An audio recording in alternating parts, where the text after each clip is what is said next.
just said love though. I said something like dashingly handsome. I would use those words, but. No. Whoa! Whoa!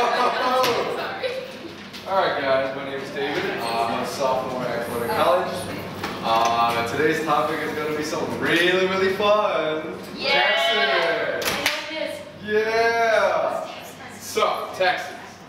It is probably the #1 thing on most Republicans' agendas, right? Taxes, taxes, taxes, taxes, taxes. And you know what they say? They say cut taxes. And that's the only policy they come up with when it comes to economic policy. We are going to break down what that means, and we're going to break down what the tax system is like currently in the United States. The 16th Amendment, which was instituted in the 1920s, allows the government, federal government, to institute a direct income tax on income. And since then, we've instituted marginal tax rates. Now, a marginal tax rate means, well, if you can imagine like 2 columns, right? So one column will have your income level, so from like 20,000, 40,000, 60,000. And the other column will have like percentages, right? So up to 20,000, you get taxed at 0. Up to 30,000, you get taxed at 10. 40,000, you taxed at 20. But what a marginal income tax rate means is that for that 20,000 you earn, you'll be taxed at 10%. For the additional money that you earn for the next tax bracket, say you earn $30,000 above 20,000. Only that $30,000 will be taxed at a different rate. Okay? So if I analogize, like, so you earn $20,000 at 10%, and you earn the next $30,000 at 20%, right? $30,000 will be taxed at 20%, and the rest at a normal rate. That's what a marginal tax income is for the United States. According to the taxfoundation.org, the marginal income tax rate for the highest brackets was as high as 77%. In the early 1920s, and that was after like big monopolies were happening. It was during the time of Standard Oil, Carnegie Steel, JP Morgan. You know, people got really, really pissed at very, very rich people who were stealing all the money, so they instituted a very progressive tax system. So it went all the way to 77%, and the income level that matched 77% in the 1920s was 15 million.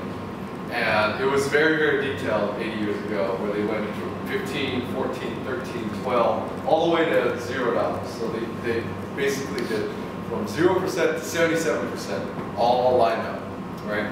But what our current tax system is right now, because of the new the new fiscal deal that came out January 3rd, as a result of Republicans and the Democrats saying this is what the tax is going to be now. The highest income tax bracket for today is 39.6%. And that was the number that they used for the Clinton era, 39.6%. And the number they pinned to that number is $400,000 a year for an individual. It's a different rate, I believe, for married couples, a little bit higher, like $600,000. For an individual, $400,000, you will be taxed at 39.6%. Not all of your $400,000, but the money you earn after you make something like $30,000, $40,000, you'll be taxed at a different rate. So, what does this all mean for us?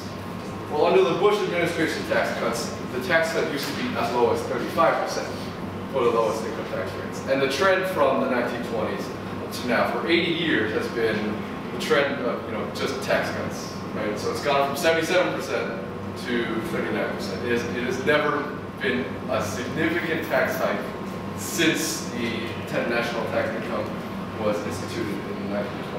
And there has never been like a significant increase. I believe every Republican administration since the 1930s came out has cut taxes. Every one of them, and that's why the rate is so low now. So why should we care about marginal income tax rates? Well, for one, income inequality is a very pressing concern in the United States. Occupy Wall Street happened for this reason alone. Right now, 1% of the population of the United States owns 1/3 of the GDP, which would make it $5 trillion in total for the top 1%.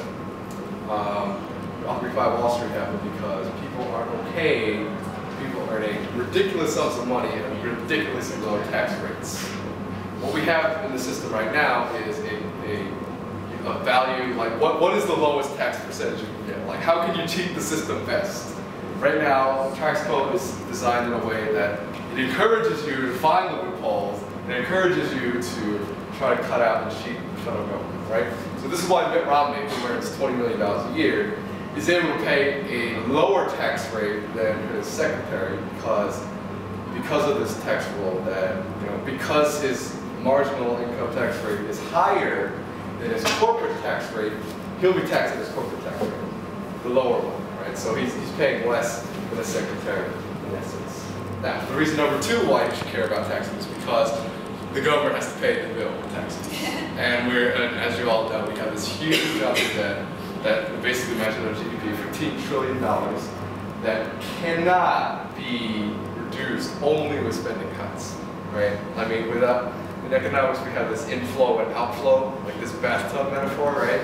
So we can plug up all the holes in the bathtub, right? Cut spending, cut defense spending, cut education, cut Social Security, but without putting more water into the tub, we're never going to get out of the hole. And finally, what can I say to my Republican friends? In 2012, during the Republican primary, Herman Cain came up with this brilliant idea about 999. So basically what he said was, all of our taxes should be reduced to 3 rates. 9% national sales tax, 9% individual income tax rate, and a 9% corporate tax rate.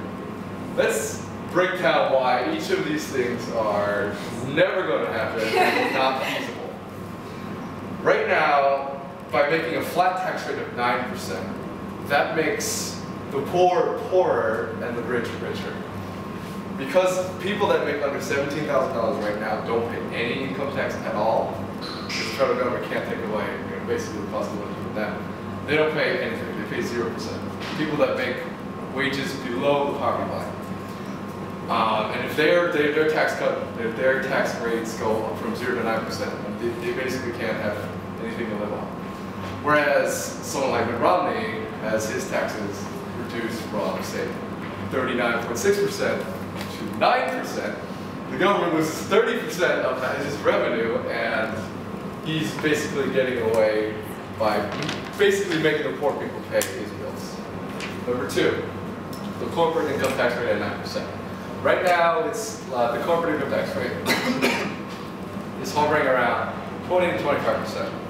And that's fine right now. And so, what I believe personally is like, yes, if you're going to use money to make more money, you should be taxed at an extra rate that people don't have that opportunity, right? That would make sense.